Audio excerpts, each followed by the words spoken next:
Oke, Bunda Eli Daneti, selamat siang, Bun. Ya, Bunda, menanggapi polemik yang sekarang ini diberlakukan oleh pemerintah tentang penyitaan tanah yang tidak terpakai selama 2 tahun akan disita oleh negara dan membekukan rekening apabila ini kadang-kadang hal seperti ini hal yang mengada-ngada ya. Masa hak pribadi orang diatur gitu. Terus orang kan punya niat untuk menyimpan di bank itu, mungkin ada keperluan, mungkin ada untuk nanti dialihkan kepada anaknya atau apa. Nggak boleh juga semena-mena mengambil hak orang lain. Terus seperti tanah juga, tanah itu kan yang dikatakan tanah telantar itu seperti apa? Harus punya kategori lah, ya kan? Yang 2 hektar di hutan. Kalau memang dia di tengah-tengah perumahan, ya nggak pantas dan tidak patut juga itu dinyatakan tanah telantar dan disita oleh negara. Emang sekarang negara lagi bangkrut? Atau apa sih maksud negara melakukan hal seperti ini?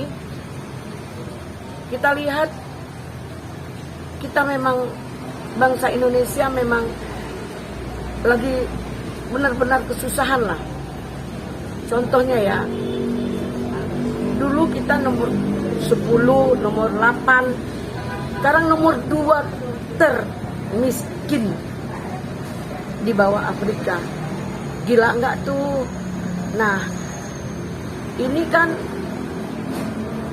padahal kita baca Al-Quran, kayaknya Indonesia ini termasuk surganya dunia, di mana semua ada. Kita punya penghasilan timah, emas, boksit, permata, semua kita punya. Rasanya jika kita mampu mengolah, mungkin kita terkaya di dunia. Ya, kalau kita mampu mengolah dan benar-benar bersih, benar-benar tidak ada korupsi, kita hebat, kita mampu nomor 1 di dunia.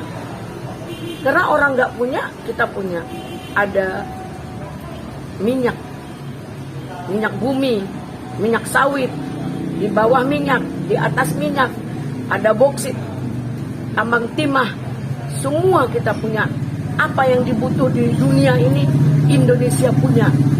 Kok masih banyak air mata di Indonesia ini? Kenapa kita bilang kita dalam keadaan susah dan bangkrut?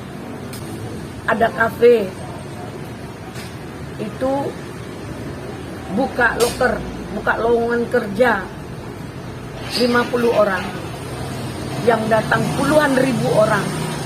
Begitu hausnya bangsa kita, rakyat kita, warga kita akan pekerjaan. Begitu sulitnya ekonomi di negara kita ini.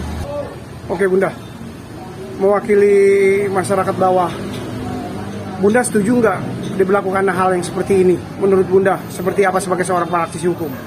Sangat tidak setuju.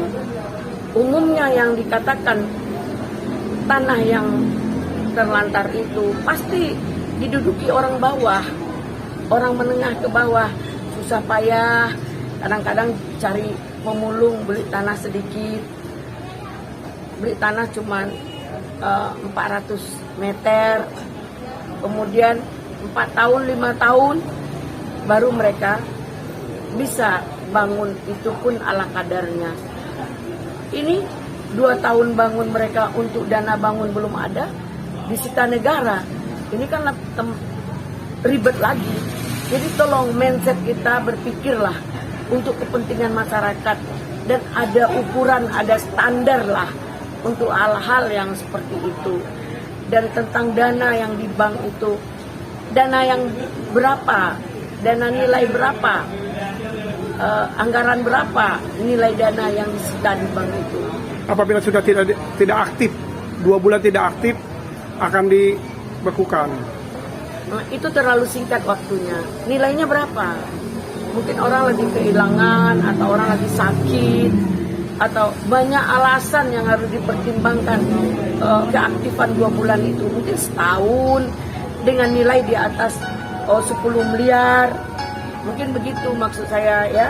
Jadi tolong jangan menjadi rakyat tambah kacau, rakyat tambah gundah gulana, tambah gimana mau ke luar negeri jadi TKI, TKW, takut. Di Indonesia nggak dapat pekerjaan, bahkan jadi pengemis pun susah. Mau seperti apa? Cari kerja nggak dapet. Pemutusan kerja seenaknya aja. Ini ada nggak orang yang pro kepada masyarakat, kepada rakyat rendah? Kok sibuk mikirin triliunan yang tidak jelas kemana arahnya? Kalau uang korupsi triliunan itu dialokasikan untuk kepentingan masyarakat, mungkin kita juga sudah agak sedikit tenang gitu.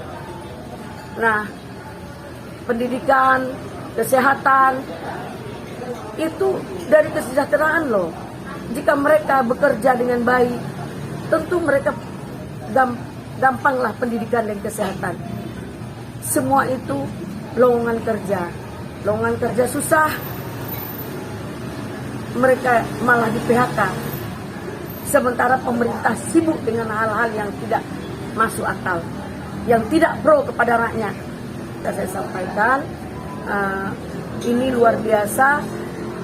Kita sedih kalau apa yang akan terjadi dengan bangsa ini, menjadi nomor 2 termiskin di dunia. Coba, padahal negaranya, tanahnya subur, negaranya kaya, rakyatnya tidak makmur. Itu yang harus kita pikirkan. Terima kasih sekali lagi. Nasrul minallah wa fathul karim. Assalamualaikum warahmatullahi wabarakatuh.